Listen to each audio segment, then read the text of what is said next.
Hello दोस्तों, नमस्कार। आज हम समझेंगे बौद्ध धर्म के बारे में। ठीक है, आइए देखते हैं। बौद्ध धर्म के संस्थापक गौतम बुद्ध थे, जिन्हें एशिया का ज्योतिपुंज यानी लाइट ऑफ एशिया भी कहा जाता था। गौतम बुद्ध का जन्म 563 ईसा पूर्व कपिलवस्तु के लुम्बिनी नामक स्थान पर हुआ था। इनके पिता शुद्धोदन शाक्यगण के मुखिया थे। ठीक है, इनकी माता माया देवी थी, जो इनके सातवें दिन जो इनका जन्म हुआ, सात दिन बाद जो है इनकी माता जी का निधन हो गया था। ठीक है, इनका बचपन का नाम सिद्धार्थ था। इनका गौतम बुद्ध जी की बात कर रहे हैं हम। ठीक है, गौतम बुद्ध का विवाह 16 वर्ष की अवस्था में यशोधरा के साथ हुआ था और इनके पुत्र का नाम राहुल था। सिद्धार्थ जब कपिलवस्तु की सैर करने निकले तो उन्हें क्रमशः जो है 4 दृश्य देखने को मिले। पहला दृश्य था उन्हें एक बूढ़ा व्यक्ति देखने को मिला। दूसरा दृश्य क्या था, एक बीमार व्यक्ति देखने को मिला।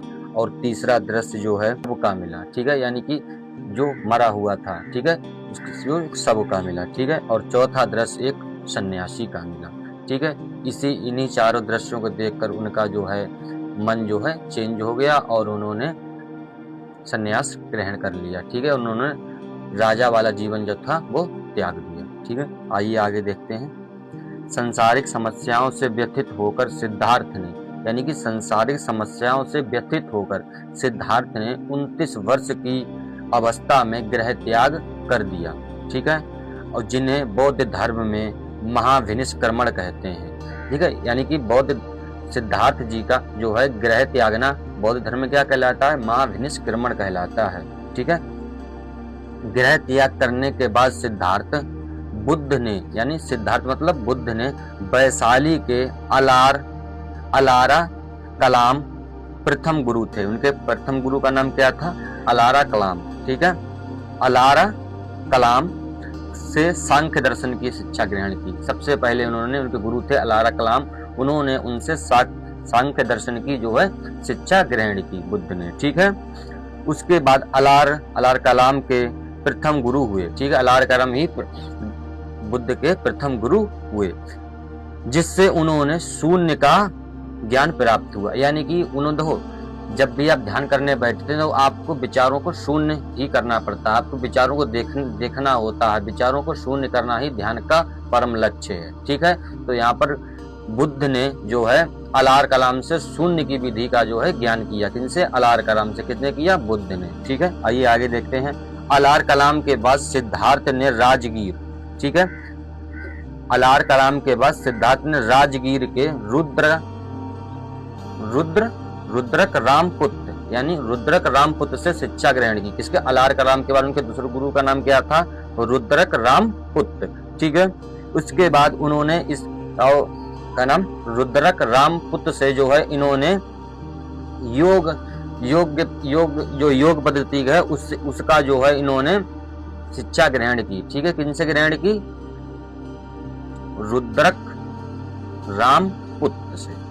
ठीक है, उरुवेला में सिद्धार्थ में कौठिन्य, बसपा, भादिया, महानामा एवं असागी नाम के 5 साधक मिले। उरुवेला में जब ये साधना करने गए तो उन्हें 5 साधन मिले, तो साधक मिले। कौन मिले, साधक।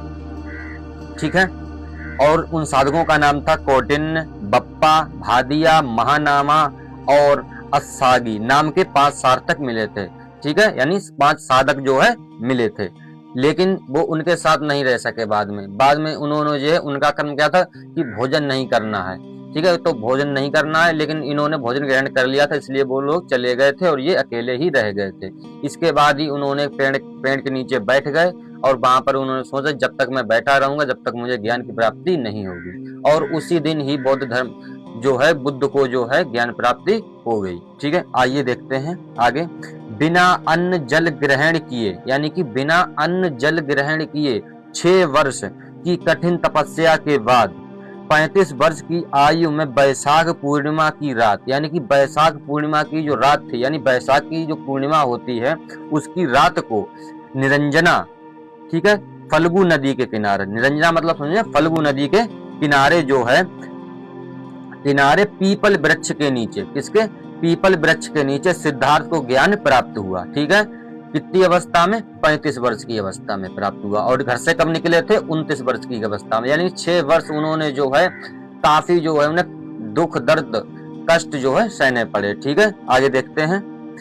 ज्ञान प्राप्ति के बाद सिद्धार्थ बुद्ध के नाम से जाने जाने लगे। ठीक है, यानी कि जब उन्हें ज्ञान प्राप्त हो गया तब वो सिद्धार्थ से बुद्ध बन गए। क्या बन गए? सिद्धार्थ से बुद्ध बन गए। ठीक है, वह स्थान बोध गया कहलाया। कौन सा स्थान? जहां उन्हें जो है ज्ञान प्राप्त हुआ था, तो वो स्थान क्या कहलाया? बोध गया कहलाया। ठीक है, आगे देखते हैं। बुद्ध ने अपना प्रथम उपदेश, यानी कि बुद्ध ने अपना प्रथम उपदेश कब दिया था और कहाँ दिया था? तो बुद्ध ने प्रथम उपदेश अपना ऋषि पत्तनम में दिया था। कब दिया? कहाँ दिया था? ऋषि पत्तनम में दिया था, जिसे बौद्ध ग्रंथों में क्या कहा जाता है? धर्म चक्र प्रवर्तन कहा जाता है। धर्म चक्र प्रवर्तन कहा जाता है। बुद्ध ने अपने उपदेश जनसाधारण की भाषा पाली में दिए थे। यानी कि बुद्ध ने कौन सी भाषा में जो है अपने उपदेश दिए थे? तो जो है उन्होंने जो लोग सामान्य मनुष्य लोग बोलते थे, ठीक है, यानी जनसाधारण की भाषा थी, जो राजाओं की भाषा नहीं थी। ठीक है, तो उस भाषा का नाम था पाली, जो है सब लोग बोलते थे। उसी भाषा में उन्होंने जो है उपदेश दिए। ठीक है, किसने? बुद्ध ने। ठीक है, आगे देखते हैं। बुद्ध ने अपने उपदेश, यानी बुद्ध ने अपने उपदेश कहाँ कहाँ दिए? तो कौशल राज्य में दिए सबसे ज्यादा, उसके बाद वैशाली में दिए, फिर कौशाम्बी में दिए व अन्य राज्यों में दिए। सर्वाधिक उपदेश जो है उन्होंने कौशल देश की राजधानी श्रीबस्ती में दिए थे।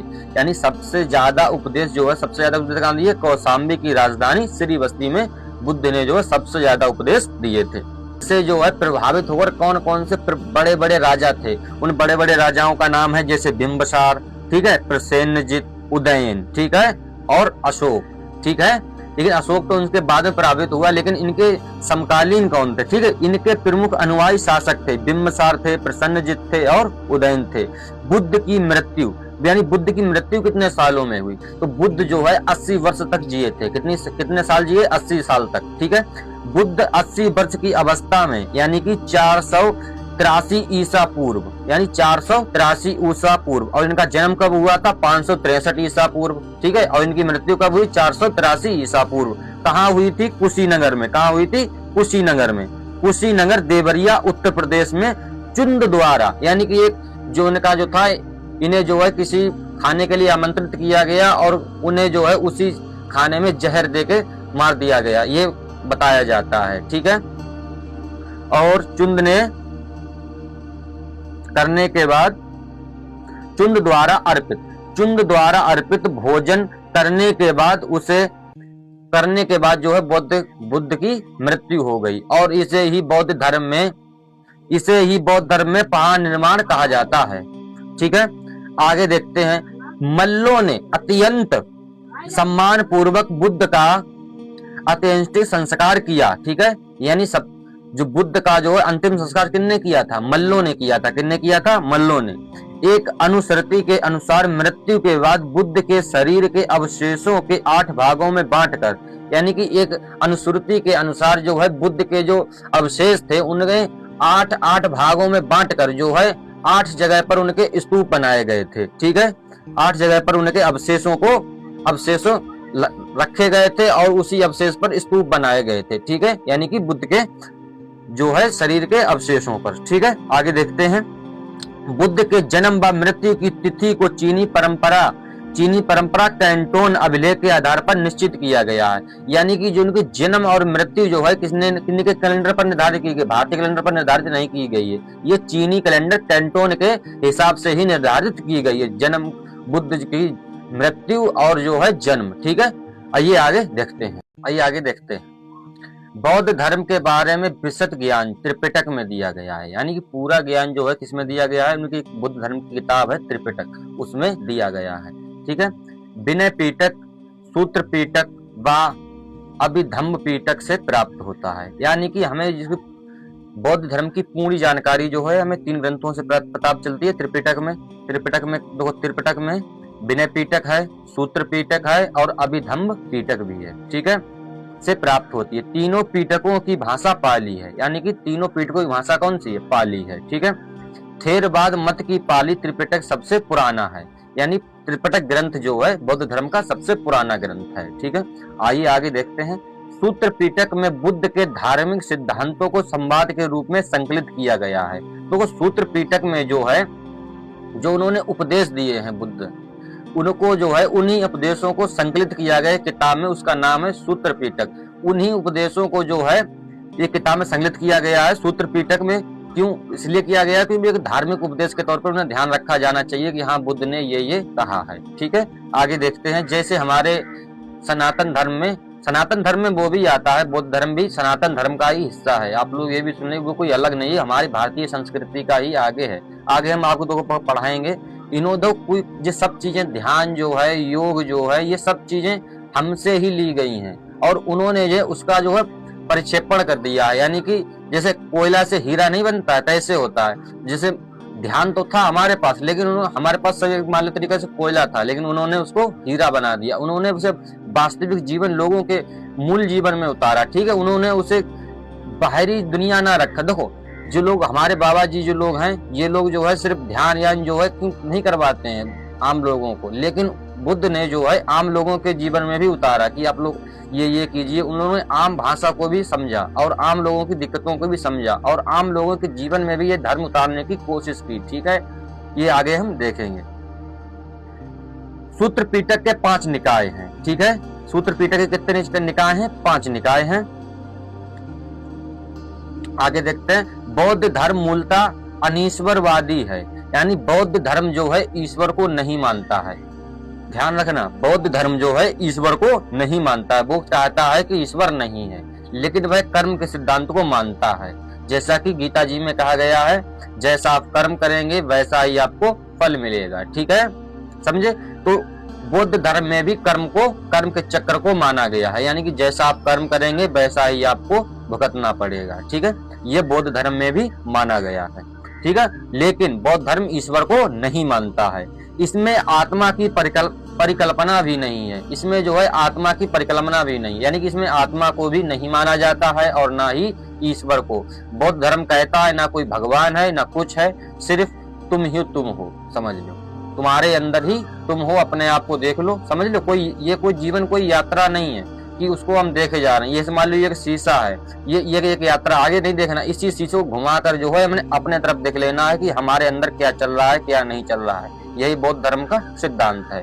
आइए देखते हैं।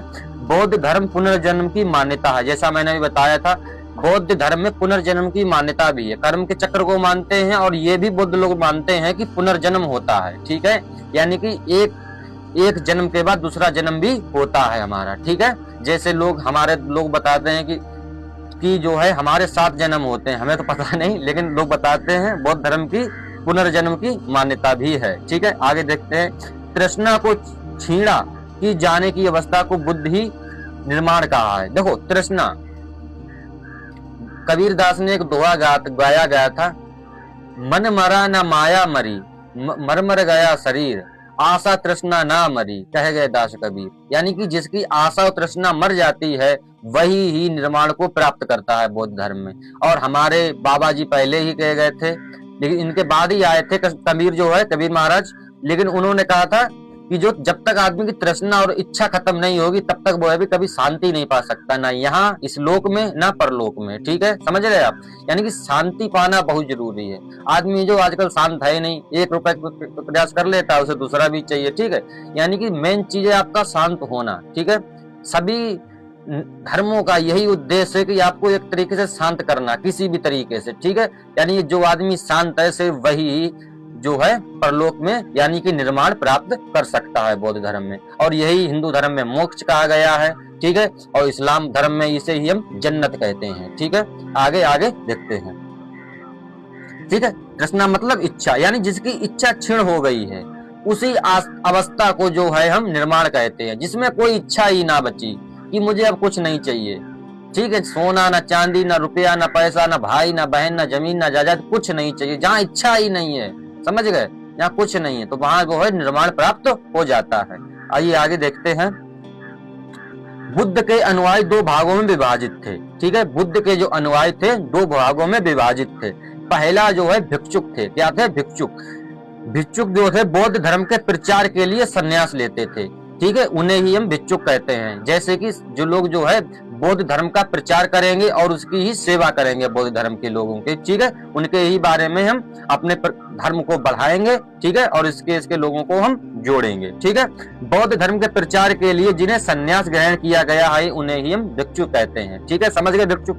और उपासक किन्हें कहते हैं? दूसरा जो है उपासक, यानी कि बौद्ध धर्म के दो ही अनुयायी थे, दो भागों में। पहला भिक्षुक जो है संन्यास लिया करते थे बौद्ध धर्म के लिए, जो है उसके प्रचार प्रसार के लिए। और उपासक वे थे जो गृहस्थ जीवन व्यतीत करते हुए, यानी कि गृहस्थ जीवन, यानी कि आप गृह में रहकर, आपको कोई संन्यास नहीं लेना है, बाहरी संन्यास नहीं लेना है, आपको घर में रहकर ही गृहस्थ जीवन व्यतीत करते हुए बौद्ध धर्म अपनाने वालों को हम उपासक कहते हैं। क्या कहते हैं? उपासक, ठीक है। आगे देखते हैं, एक छोटा सा क्लू है यहाँ पर, देखते हैं। विश्व दुखों से भरा है, विश्व दुखों से भरा है, यानी कि जो हमारा संसार है ये सब पूरे का पूरा दुख से भरा है। ये बात गौतम बुद्ध जी ने कही थी, लेकिन ये बात जो है गौतम बुद्ध के मुंह से पहली बार नहीं निकलती, इनसे पहले भी हमारे वेद ये बात बता चुके थे, ठीक है। इसी किताब में कहा गया है विश्व दुखों से भरा। यह सिद्धांत बुद्ध ने उपनिषद से लिया गया है। कहां से लिया है? उपनिषद से लिया है। हमने कहा था, देखो बौद्ध धर्म पूरी तरह से सनातन धर्म से वेस्ट है, इसे आप अलग ना समझिए। हमारे सिद्धांतों में बताया गया कि जो है श्री विष्णु भगवान की ये 9वें अवतार भी हैं, ठीक है, ये बताया गया है, ठीक है। इसमें बताया गया है विश्व दुखों से भरा है, यह सिद्धांत जो है उपनिषदों से लिया गया है, ठीक है। ठीक, आगे देखते हैं।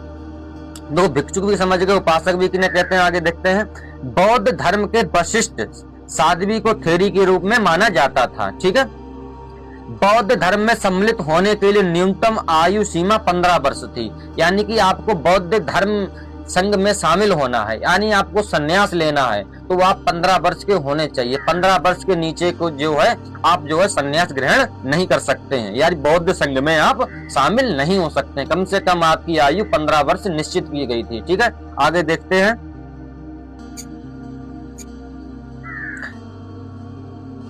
बौद्ध संघ में प्रविष्ट होने को उपसंपदा कहा जाता है, यानी कि बौद्ध संघ में प्रविष्ट, ऐसे आप किसी को जोड़ते हैं, ठीक है, तो उसे जुड़ना कहते हैं, ठीक है। लेकिन यहाँ पर इसे क्या कहते हैं? उपसंपदा कहा गया है, ठीक है। बौद्ध धर्म में त्रिरत्न है, ठीक है। बौद्ध धर्म के तीन रत्न है, पहला है बुद्ध, दूसरा है धम्म, तीसरा है संघ, यानी कि आप बुद्ध, संघ और धम्म, ठीक है, ये बुद्ध धर्म के 3 रत्न हैं, ठीक है। आगे देखते हैं।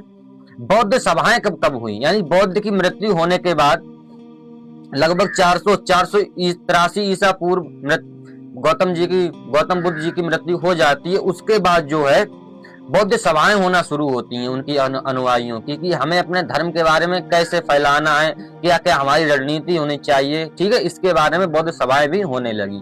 तो पहली जो धर्म के बारे में कैसे फैलाना है, क्या क्या हमारी रणनीति होनी चाहिए, ठीक है, इसके बारे में बौद्ध सभाएं भी होने लगी। तो पहली जो बौद्ध सभा जो हुई थी, प्रथम बौद्ध संघ थी 483 ईसा पूर्व, यानी कि बुद्ध के तुरंत मृत्यु के पश्चात ही एक प्रथम जो है सभा हुई थी, बौद्ध सभा, ठीक है। इसके जो है स्थान था राजगृह, यानी कि बिहार। राजगृह पहले राजधानी था बिहार, ठीक है। तो राजगृह में जो है पहली बौद्ध सभा बैठी थी। कब बैठी थी? का नाम जो है बुद्ध धर्म बुद्ध की मृत्यु के तुरंत पश्चात, यानी 483 ईसा पूर्व में, ठीक है। और इनके अध्यक्ष कौन थे? महाकश्यप। कौन थे? महाकश्यप, ठीक है। और शासनकाल किसका चल रहा था? तो शासनकाल चल रहा था आजाद शत्रु का। किसका चल रहा था? आजाद शत्रु का, ठीक है। अब दूसरी बौद्ध सभा कब हुई? दूसरी बौद्ध सभा जो है 383 ईसा पूर्व हुई, यानी 100 साल, पूरे 100 साल बाद जो है बौद्ध सभा जो हुई। कहाँ हुई? वैशाली में हुई। कहाँ हुई? वैशाली राज्य में हुई, ठीक है। और जो इसके अध्यक्ष कौन थे? सभाकामी। कौन थे? सभाकामी अध्यक्ष थे। और शासनकाल किनका था? कालाशोक का था। किनका नाम था? कालाशोक का शासनकाल था, ठीक है। और तृतीय बौद्ध संगीति, यानी कि तृतीय बौद्ध सभा कब हुई? तो तृतीय बौद्ध सभा 250 ईसा पूर्व, ठीक है, 250 ईसा पूर्व में हुई। समझ गए?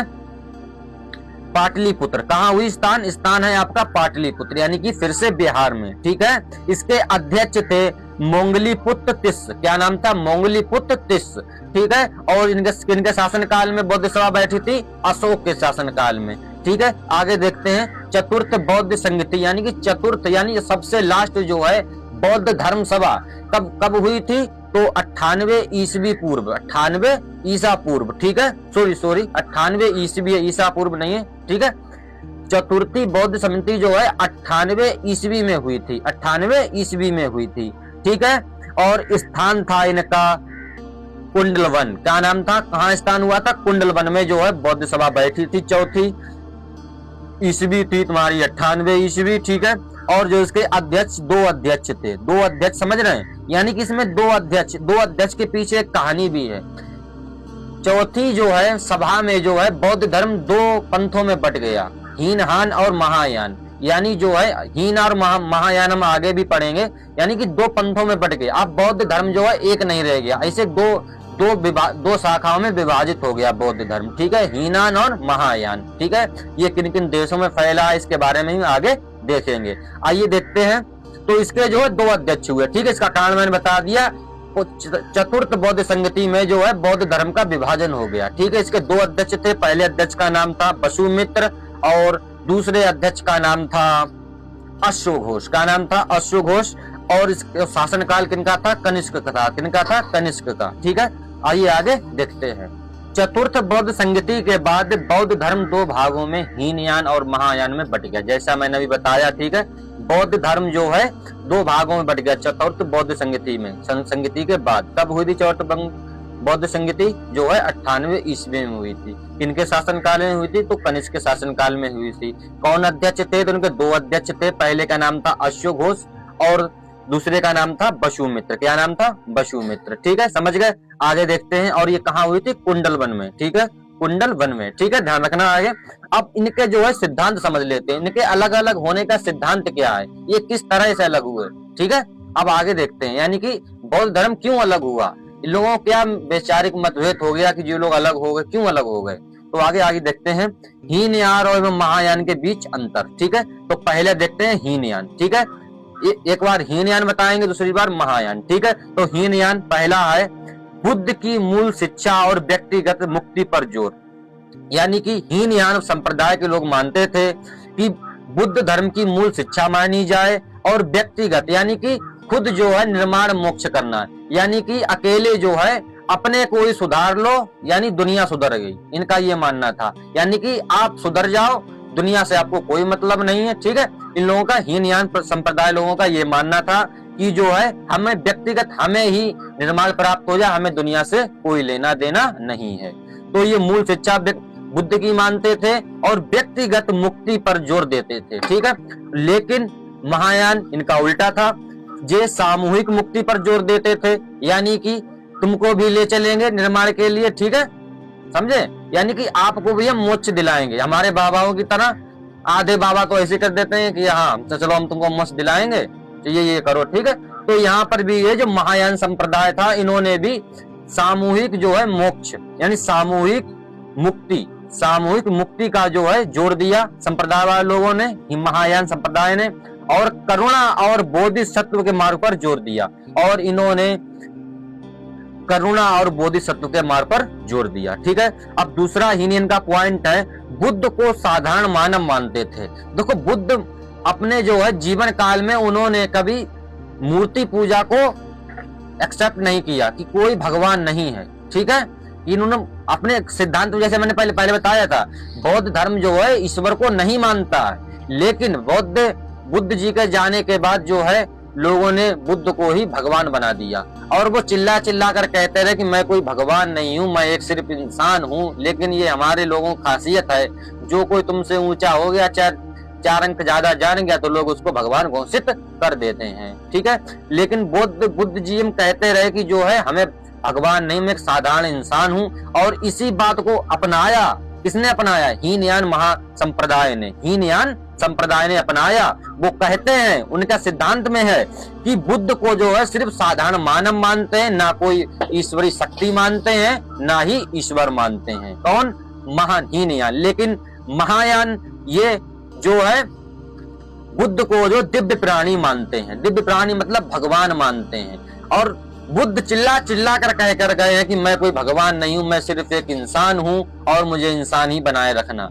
लेकिन जो है कोई भी हो मरने के बाद भगवान बन ही जाते हैं। जैसे हमारे देश में 36 करोड़ देवी देवता हैं, 36 करोड़, बताओ, और रोज नए देवी देवता हो जाते हैं पैदा, ठीक है। तो बुद्ध भी एक देवता बन गए, किनके लिए बन गए? महायान संप्रदाय के लिए, ठीक है। आगे देखते हैं नंबर 4, निर्माण प्राप्ति का मार्ग इनका कैसा था? व्यक्तिगत, यानी कि आपका जो मोक्ष जो है, जैसे हिंदू धर्म कहते हैं मोक्ष, ठीक है, कहते हैं मोक्ष, यानी, और बौद्ध धर्म में क्या कहते हैं? निर्माण, यानी कि इनका जो निर्माण था जो व्यक्तिगत था, यानी कि आप निर्माण खुद अपनी जो है अपने दम पर लेंगे, ना कि किसी को ले जाने का ठेका आपने ले रखा है कि हाँ मैं इसको भी मोक्ष दिलवाऊंगा, ठीक है। इनका लोगों का ये मानना था, हीनयान संप्रदाय का, ठीक है। और महायान संप्रदाय का मानना क्या था? निर्माण प्राप्ति का मार्ग जो है सामूहिक था, यानी सभी प्राणियों की मुक्ति, ठीक है। यानी कि हम आपका ठेका ले रहे हैं कि आपको भी हम मुक्ति दिलवाएंगे, आप ये काम करो, तो जो है महायान संप्रदाय का ये कहना है, ठीक है। 5वां जो है पॉइंट इनका है जो धार्मिक ग्रंथा पाली भाषा को मानते हैं। जो हीनयान संप्रदाय जो है धार्मिक ग्रंथ जो है पाली भाषा में है, और जो है महायान के ये धार्मिक ग्रंथ संस्कृत भाषा में है, ठीक है। संस्कृत भाषा समझ रहे, ये जो हम लोगों की भाषा थी। महायान संप्रदाय के जो लोग हैं वो धार्मिक ग्रंथ संस्कृत भाषा में थी और हीनयान संस्कृत में पाली भाषा में थी, ठीक है। अब इन लोगों की संख्या भी तो देख लें, ये लोग कहाँ कहाँ फैले हुए हैं, यानी कि कौन बुद्ध को भगवान मानता है, कौन ईश्वर मानता है। तो ईश्वर मानने वाले जो हैं कौन कौन से देश हैं, यानी महायान मतलब जो बुद्ध को भगवान मानते हैं, दिव्य प्राणी मानते हैं, तो वो कौन कौन से देशों में फैला हुआ है बौद्ध धर्म। तो उसमें जो है पूर्वी एशिया भी आता है। कौन आता है? पूर्वी एशिया। चीन, कौन आता है? चीन, जो भगवान बुद्ध को भगवान मानते हैं, चीन भी है। ये मत समझना चीन जो है बुद्ध को भगवान नहीं मानता। वहां सबसे ज्यादा संप्रदाय जो है महायान संप्रदाय है। कौन सा है? महायान। तो पूर्वी एशिया में संख्या ज्यादा है महायान लोगों की, संप्रदाय की, चीन में, जापान में और तिब्बत में, ठीक है। तिब्बत में जो है बुद्ध को जो है भगवान लोग मानते हैं, ठीक, यानी कि महायान संप्रदाय के लोग अधिक हैं, ठीक। और हीनयान जो है संप्रदाय की संख्या सबसे ज्यादा कहाँ है? तो हीनयान संप्रदाय की संख्या जो है ज्यादातर दक्षिण एशिया में है, दक्षिणी पूर्व एशिया, समझ रहे, दक्षिणी और पूर्व एशिया में जो है। श्रीलंका में और थाईलैंड में इनकी संख्या ज्यादा है, ठीक है, इनकी हीनयान संप्रदाय की, ठीक है। अब आइए आगे हम देखते हैं, आइए आगे देखते हैं। बौद्ध धर्म के महायान संप्रदाय का आदर्श बोधिसत्व है, यानी महायान जो परंपरा है, महायान मतलब जो है बुद्ध को भगवान मानते हैं, ठीक है। महायान संप्रदाय का आदर्श बोधिसत्व होते हैं। कौन? बोधिसत्व, ठीक है। बोधिसत्व दूसरे के कल्याण को प्राथमिकता देते हुए, यानी कि दूसरे का कल्याण उसकी प्राथमिकता देते हुए जो है अपने निर्माण में विलंब करते हैं, ठीक है। ये महायान के लोग कहते हैं, ठीक है। आगे देखते हैं। संघभूति एक भारतीय बौद्ध भिक्षु जिन्हें 4वीं शताब्दी ईस्वी के अंत में चीन की यात्रा की। संघभूति एक भारतीय बौद्ध भिक्षु की एक संगीति है, ठीक है, जिन्होंने 4वीं शताब्दी ईस्वी में अंत में चीन की यात्रा की थी, जिन्होंने सर्वशिष्टवाद विनय पर भाष्य लिखा, ठीक है। आगे देखते हैं। प्रज्ञा पारमिता सूत्र महायान सूत्रों में सबसे पुराने और साथ ही महायान बुद्ध दर्शन की नींव भी है, यानी कि प्रज्ञा पारमिता सूत्र जो है महायान सूत्रों के सबसे पुराने और साथ ही महायान बुद्ध धर्म की नींव भी है, ठीक है। आगे देखते हैं।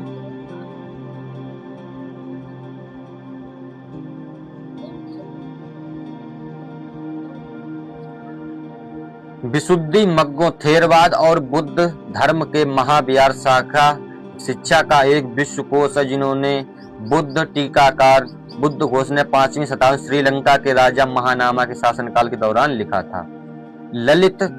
ललित विस्तार यह संस्कृत बौद्ध ग्रंथ है। ललित विस्तार जो है महायान परंपरा का बौद्ध ग्रंथ भी है, ठीक है। कौन सा? ललित विस्तार एक संस्कृत बौद्ध ग्रंथ है। यह बुद्ध की जीवनी होने के साथ साथ मूल रूप से हीनयान संप्रदाय के सर्वशक्तिवाद संप्रदाय का ग्रंथ भी है। ठीक है, अश्व घोष द्वारा लिखित बुद्ध चरित संस्कृत में लिखी गई थी। ठीक है, अश्व घोष किस संप्रदाय की मैं बात कर रहा हूँ, अभी महायान संप्रदाय की बात मैं कर रहा हूँ। ठीक है, हीनयान का आदर्श यानी अश्व घोष द्वारा लिखित बुद्ध चरित संस्कृत भाषा में लिखी गई पहली बौद्ध पुस्तक थी। यानी पहली बौद्ध पुस्तक जो है कौन सी लिखी गई थी, तो वो लिखी गई थी बुद्ध चरित। किसने लिखी थी, अश्व घोष ने। ठीक है, जिसमें बुद्ध का संपूर्ण जीवन चरित है एवं सौंदर्य नंद एवं ब्रज सूची अश्व घोष की रचना अन्य रचना भी है। अब ठीक आगे देखते हैं हीनयान। ठीक है, हीनयान परंपरा के बारे में समझते हैं। हीनयान का आदर्श अहर्त पद को प्राप्त करना है। जो व्यक्ति अपनी साधना से निर्माण की प्राप्ति करते हैं उन्हें ही अहर्त कहा जाता है। इन्हें उन्हें क्या कहा जाता है, अहर्त कहा जाता है। ठीक है, धार्मिक जुलूस का प्रारंभ सबसे पहले बौद्ध धर्म के प्रारंभ में किया गया था। यानी धार्मिक जुलूस भी निकाला जाता है। कौन सी परंपरा में, हीनयान परंपरा में। धार्मिक जुलूस का प्रारंभ सबसे पहले बौद्ध धर्म के द्वारा प्रारंभ किया गया था। बौद्धों का सबसे पवित्र त्योहार जो है वैशाख पूर्णिमा है। कौन सी है, वैशाख पूर्णिमा। ठीक है, जिसे बुद्ध पूर्णिमा के नाम से भी जाना जाता है। इसका महत्व इसलिए है क्योंकि बुद्ध पूर्णिमा के दिन ही बुद्ध का जन्म हुआ था, बुद्ध को ज्ञान प्राप्त हुआ था एवं बुद्ध की मृत्यु भी बुद्ध पूर्णिमा के दिन ही हुई थी। इसलिए जो है हीनयान परंपरा में बैसाखी पूर्णिमा को हम बुद्ध पूर्णिमा भी कहते हैं। ठीक है, बैसाखी पूर्णिमा जो होती है उसको हम बुद्ध पूर्णिमा भी कहते हैं। और जो बुद्ध बैसाखी पूर्णिमा है उस दिन जो है बौद्ध धर्म का सबसे पवित्र त्योहार भी माना जाता है। ठीक है, आगे देखते हैं। बुद्ध ने सांसारिक दुखों के संबंध में 4 आर्य सत्यों का उपदेश दिया था। ठीक है, यानी बुद्ध ने सांसारिक, देखो बुद्ध ने जो है, बुद्ध क्यों फेमस हुए इस बात को हम देखते हैं। देखो बुद्ध इसलिए फेमस हुए, देखो हमारे जो बाबा जी हैं ये लोग जो हैं सिर्फ व्यक्तिगत अपनी चेष्टाओं पर लगे हुए हैं कि मुझे जो है हीनयान परंपरा की तरह कि बस मैं ही भगवत प्राप्ति कर लूं और किसी को ले जाना नहीं। ठीक है, यानी कि मैं ही बस ज्ञान को प्राप्त कर लूं और जो है बस अपना काम हो जाए, मैं तो जा रहा हूँ। लेकिन ऐसा नहीं, बुद्ध ने जो है 29 साल में संन्यास लिया था और 6 साल जो है उन्होंने पहले जंगलों में रहे। ठीक है, सीखा और सभी परंपराएं उन्होंने सीखी। ठीक है, बुद्ध ने सभी परंपराएं पहले सीखी 6 साल तक, योग शास्त्र, और उन्होंने 8 जो है 8 प्रकार की वो होते हैं, दर्शन होते हैं। उन्हें 8 दर्शनों का भी पूरा जानकारी ली थी बुद्ध ने। ठीक है, और 8 दर्शनों के बाद उन्होंने उसका रस भी लिया था। उन्हें पर एहसास हुआ कि जब मैं आंख बंद करता हूं तो इन सभी का रस भी ले लेता हूं। ठीक है, उन्होंने 40 प्रकार के तो सिर्फ ध्यान बताए हैं बुद्ध जी ने। ठीक है, कितने प्रकार के, 40 प्रकार के ध्यान। ठीक है, और उन्होंने ध्यान की 8 चरण भी बताए थे और उन्हें 9वां चरण खुद खोदा था अपने आप के लिए। ठीक है, 9वां चरण भी समझो उन्हें कितना आनंद लिया। लेकिन आंखें खोलते थे तो फिर वही बात होगी। तो उन्होंने सोचा कि जब मेरे अंदर जो है मैं आंख बंद करता हूं तो मेरे अंदर बदलाव हो रहा है, लेकिन बाहरी जो लोग नहीं इस लाइन में हैं उनके लिए क्या किया जाए। ठीक है, तो उन लोगों ने जो है, बुद्ध ने सबसे पहले जो है अपने उद्वार जो है, जो मात्र लोग थे, हीनयान लोग थे, ठीक है, उनके लिए जो सताए हुए लोग थे उनके लिए भी द्वार खोल दिए और उन्हें समझाया और उन्होंने 5 आर्य सत्य भी बताए। 5 आर्य क्या सत्य थे, दुख, यानी कि ये संपूर्ण जो विश्व है दुखों से भरा हुआ है। ठीक है, और एक इसका दुख समुदाय भी है और उसका दुख का निरोध है, दुख निरोध गामिनी प्रतिस्पर्धा, यानी कि जब तक आपके अंदर इच्छा रहेगी तब तक जो है दुख बना रहेगा।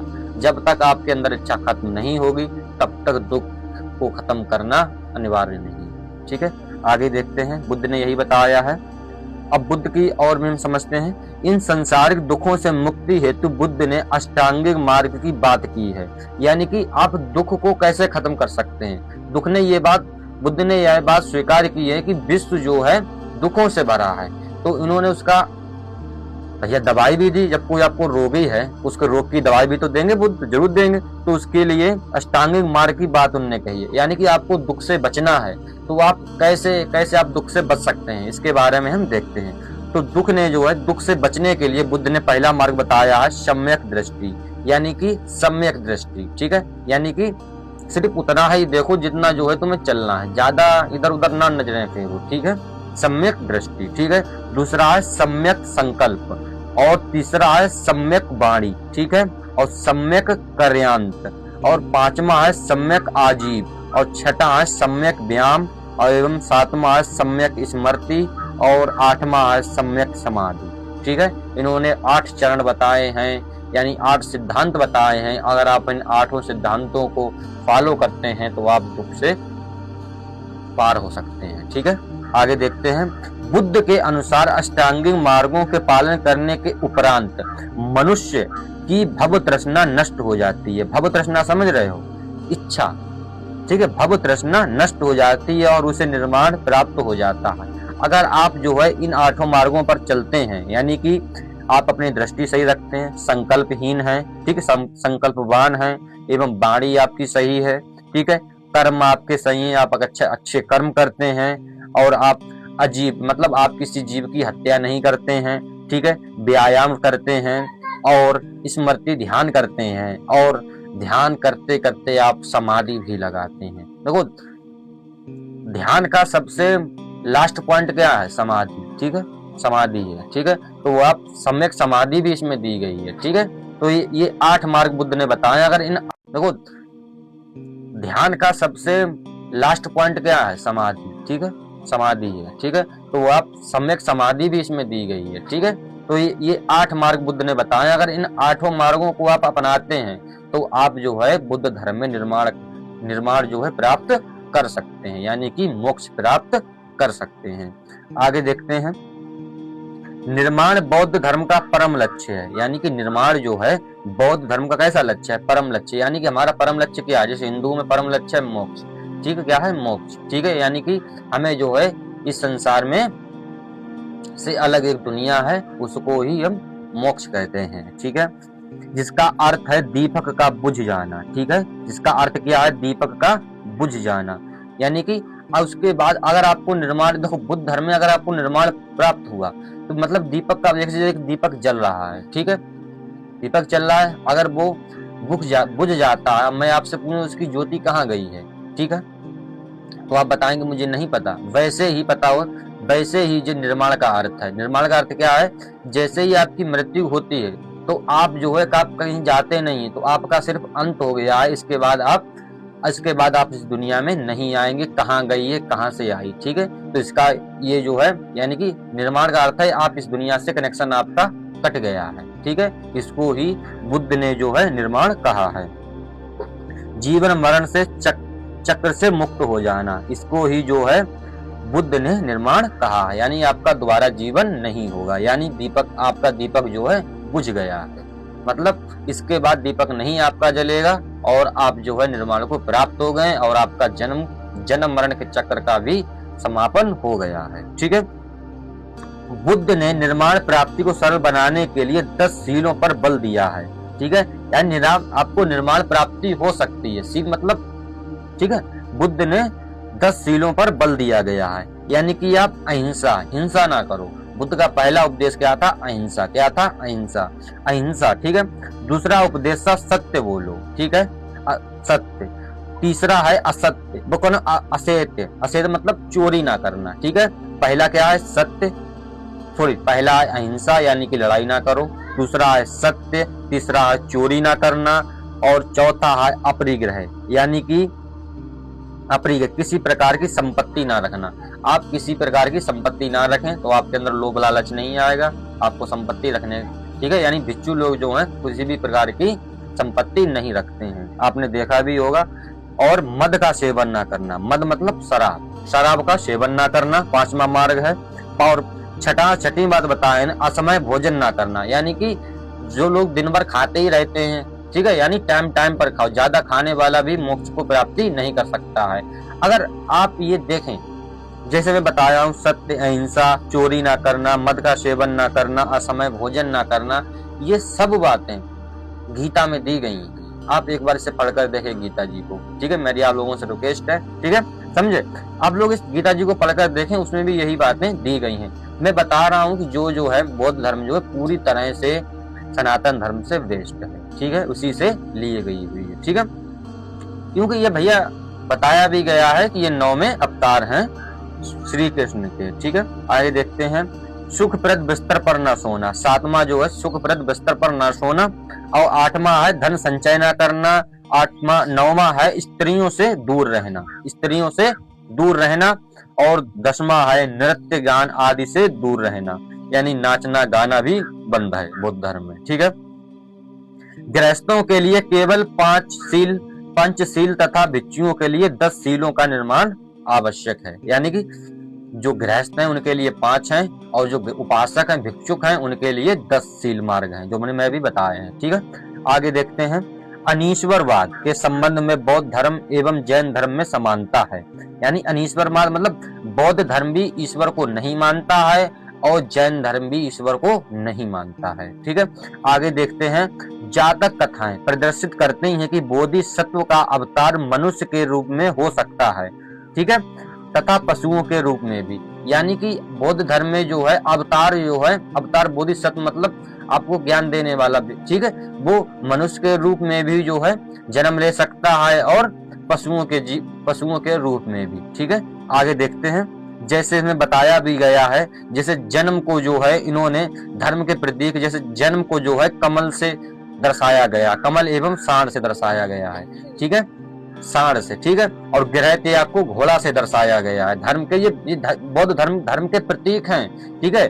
गृह त्याग को किससे दर्शाया गया? घोड़ा से, और ज्ञान को जो है पीपल के वृक्ष से, और प्रथम उपदेश को चक्र से दर्शाया गया है, ठीक है, जो हमारे जो है तिरंगे में भी दिया गया है चक्र, ये जो है प्रथम उपदेश का जो है चक्र भी माना जाता है, जिसे भीमराव अंबेडकर ने लगाया था, ठीक है। निर्माण मृत्यु की जो है पद चिन्ह स्तूप, ठीक है। आगे देखते हैं,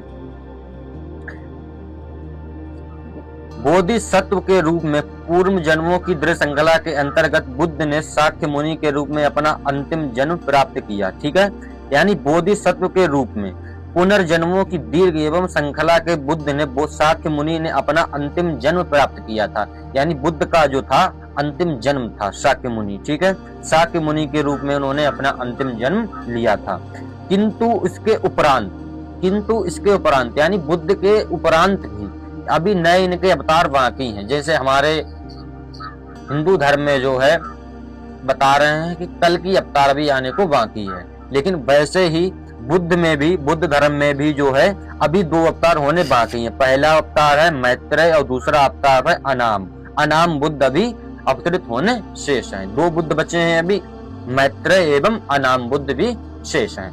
आगे देखते हैं, सर्वाधिक बुद्ध मूर्तियों का निर्माण, यानी सर्वाधिक बुद्ध मूर्तियों का निर्माण गंधार शैली में हुआ है। कौन सी शैली में? गंधार शैली में, ठीक है। और बुद्ध ये कहते रहे कि मेरी मूर्ति ना बनाना, मूर्ति पूजा को उन्होंने खंडित कर दिया था बुद्ध ने, ठीक है, लेकिन विश्व में सबसे ज्यादा मूर्तियां जो है बुद्ध की ही बनी है, ठीक है। आगे देखते हैं, लेकिन बुद्ध की प्रथम मूर्ति मथुरा कला में ही बनाई गई थी, ठीक है, मथुरा कला में ही बनाई गई थी। आगे देखते हैं, बोधिसत्व के नीचे सर्वप्रथम जो देवालय बना था, बोधिसत्व के नीचे जो सर्वप्रथम देवालय बना था, यानी बोधिसत्व समझ रहे हैं, जहां बुद्ध जी को जन्म प्राप्त हुआ था, ठीक है, बोधि वृक्ष के नीचे सर्वप्रथम जो देवालय बना हुआ था उसका निर्माता सम्राट अशोक था। उस देवालय के चारों ओर जो वेदिका बनी हुई है वह मौर्य काल के बाद लगभग 1000 ईस्वी में बनाई गई थी। मंदिर के भीतर बहुत से दीवालों में जो प्रतिमाएं स्थापित हैं वे पाल राजाओं के शासन काल में 8वीं सदी में बनाई गई थी, ठीक है, यानी जो वहां पर मूर्तियां बनाई गई वो पाल शासकों ने बनाई थी 8वीं सदी में। लेकिन वास्तविक एवं महाबोधि मंदिर जिस अवस्था में आज खड़ा हुआ है वह अधिकतर औपनिवेशिक काल अपने 7वीं शताब्दी के पुराने काल में माना जाता है, ठीक है। आगे देखते हैं, तिब्बत क्या देखते हैं, तिब्बत, भूटान एवं पड़ोसी देशों में बौद्ध धर्म का प्रचार पद्म संभव गुरु रिनपाच ने किया था। यानी पड़ोसी देशों में बौद्ध धर्म का प्रसार किसने किया था? तो जो है गुरु रिनपाच ने किया था। गुरु रिनपाच ने किया था। तो किसमें कौन कौन? तिब्बत में, भूटान में और पड़ोसी देशों में, चीन हो गया, थाईलैंड हो गया, जापान हो गया। ठीक है। इनका संबंध बौद्ध धर्म के ब्रजयान शाखा से है। ब्रजयान, ठीक है। इनकी 123 फीट ऊंची मूर्ति हिमाचल प्रदेश में बनी हुई है। हिमाचल प्रदेश रेवाल सर झील में है। यानी कि 123 फीट ऊंची मूर्ति भी इनकी बनी हुई है, जिन्होंने बौद्ध धर्म का जो है विदेशों में प्रसार किया। बुद्ध धर्म में भी जो है अभी 2 अवतार होने बाकी हैं। पहला अवतार है मैत्रेय और दूसरा अवतार है अनाम बुद्ध अभी अवतरित होने शेष हैं। 2 बुद्ध बचे हैं अभी, मैत्रेय एवं अनाम बुद्ध भी शेष हैं।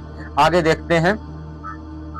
सर्वाधिक बुद्ध मूर्तियों का निर्माण, यानी सर्वाधिक बुद्ध मूर्तियों का निर्माण गंधार शैली में हुआ है। कौन सी शैली में? गंधार शैली में। ठीक है। और बुद्ध ये कहते रहे कि मेरी मूर्ति ना बनाना। मूर्ति पूजा को उन्होंने खंडित कर दिया था बुद्ध ने। ठीक है। लेकिन विश्व में सबसे ज्यादा मूर्तियां जो है बुद्ध की ही बनी है। ठीक है। आगे देखते हैं। लेकिन बुद्ध की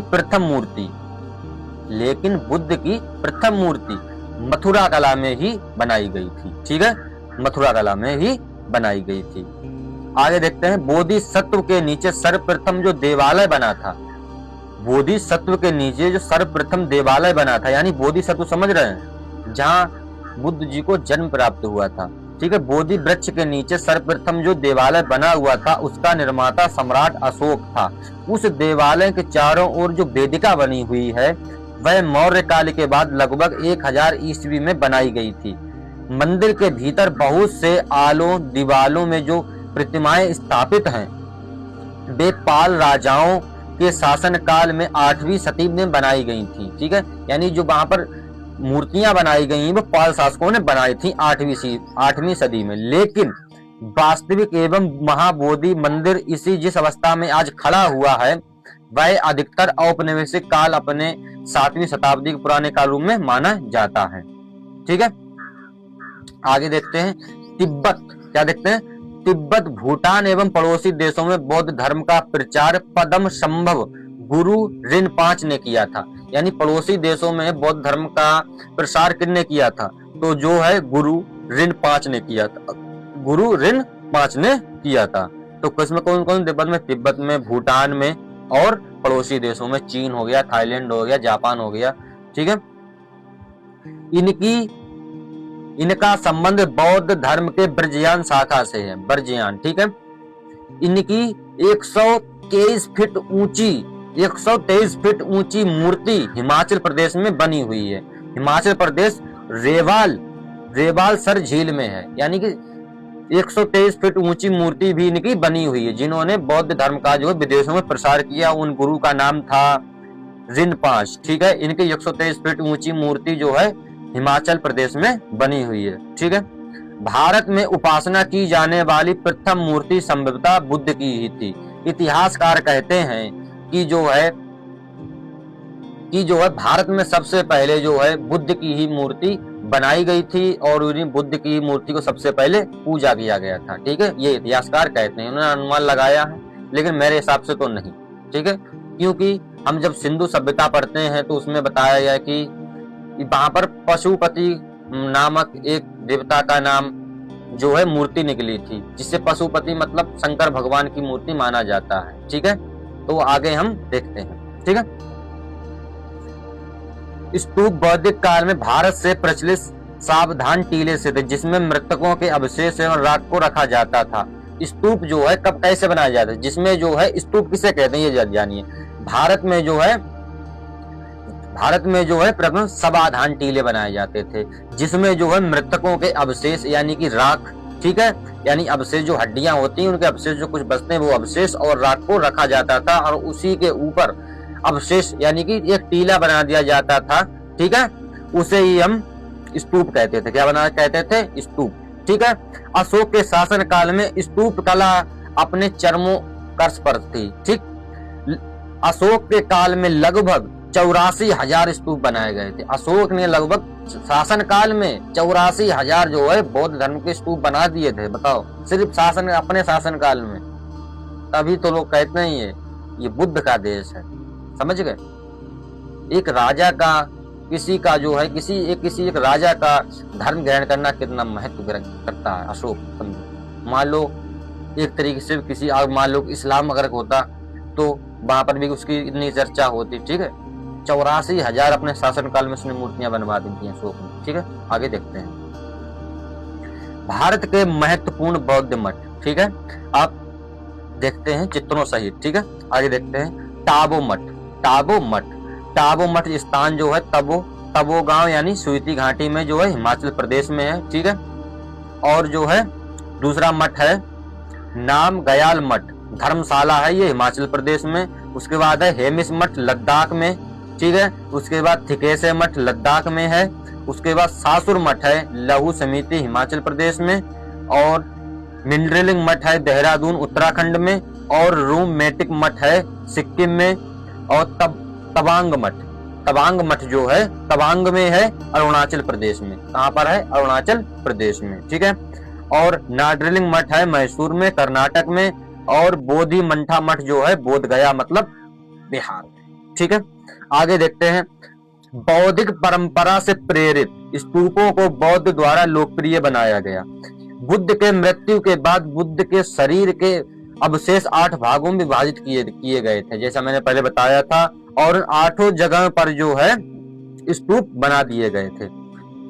स्तूपों को 5 श्रेणियों में वर्गीकृत किया गया, यानी कि 8 जगहों पर बांटा गया था, लेकिन श्रेणी कितनी थी? 5 प्रकार की थी। पहला था अवशेष स्तूप, यानी कि तो अवशेष स्तूप किन्हें कहते हैं, जिसमें बुद्ध एवं अन्य धार्मिक व्यक्तियों की अवशेष रखे जाते थे, जैसे सांची का स्तूप। आपने सांची का स्तूप भी पढ़ा होगा और देखा भी होगा। ठीक है, जो सांची का स्तूप था इसमें बुद्ध जी की प्रतिमा स्तूप के नीचे जो है बुद्ध की अस्थियां एवं राख थी। ठीक है, तो इसमें जो है सांची स्तूप में ये चीजें थी।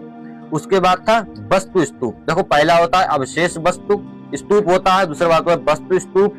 ठीक है, वस्तु मतलब जिसमें बुद्ध या उनके शिष्यों से संबंधित स्तूप में जैसी जो लोग पहनते थे, जो वस्तु चीजें प्रयोग करते थे, उन चीजों को उसी स्तूप में रखा जाता था गाड़ करके। ठीक है, उसका तीसरा स्मारक वस्तु, जो बुद्ध एवं उनके शिष्यों के जीवन की घटनाओं को याद करने के लिए बनाया गया था, उसको हम स्मारक स्तूप भी कहते हैं। चौथा है प्रतीकात्मक स्तूप। ठीक है, जो बौद्ध धर्मशालाओं के विभिन्न पहलुओं के प्रतीक के बनाए रखे हैं, जैसे लेह स्तूप। ठीक है, और 5वां है मन्नत स्तूप। क्या है? मन्नत स्तूप, जो यात्राओं के उपलक्ष्य में आध्यात्मिक लाभ प्राप्त करने के लिए बनाए गए थे, बताए थे मन्नत स्तूप। ठीक है, 5 प्रकार के स्तूप बनते हैं, मैंने बता दिया। पहला है अवशेष स्तूप, दूसरा है वस्तु स्तूप, चौथा है तीसरा है स्मारक स्तूप, चौथा है जो है प्रतीकात्मक स्तूप, और 5वां है मन्नत स्तूप। ठीक है, आगे देखते हैं अशोक द्वारा बनाए गए स्तूपों में सबसे प्रसिद्ध मध्य प्रदेश का सांची स्तूप था। ठीक है, सबसे जो है प्रसिद्ध स्तूप किसने बनवाया? सांची स्तूप जो है अशोक ने बनवाया था, सबसे अच्छा था। ठीक है, देखने में भी अच्छा लग रहा था, लेकिन जब लुटेरे हमारे देश में आए तो इसको तोड़ दिया गया। ठीक है, आगे देखते हैं उत्तर प्रदेश में पिपराहा का स्तूप सबसे प्राचीनतम स्तूप है। ठीक है, स्तूप आमतौर पर अवशेषों का निक्षेपण होता है। बौद्ध परंपरा में एक स्तूप का संकल्प अर्पित एवं संक्रामक संरचना होती है।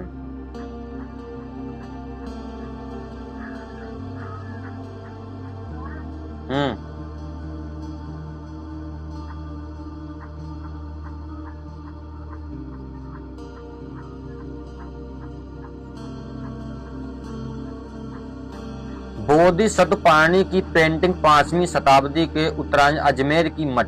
ठीक है, थोड़ी अजंता की जो गुफाएं हैं वो बुद्ध की मूर्तियां उसमें पाई गई हैं। ठीक है, तो ये किसने बनवाया था? ये पाल शासकों ने बनवाया था 5वीं शताब्दी में। ठीक है, ठीक, और यहीं पर जो है बौद्ध धर्म जो है वो हमने पूरा समझ लिया है। ठीक है, अगर आप कोई मिस्टेक हो गई हो तो हमें क्षमा करें। ठीक है, अपना छोटा भाई समझकर क्षमा करें। ठीक है, और आप लोग कमेंट में ये भी बताइए कि हम दूसरा वीडियो किस प्रकार का बनाएं। ठीक है, तब तक के लिए जय हिंद, जय भारत।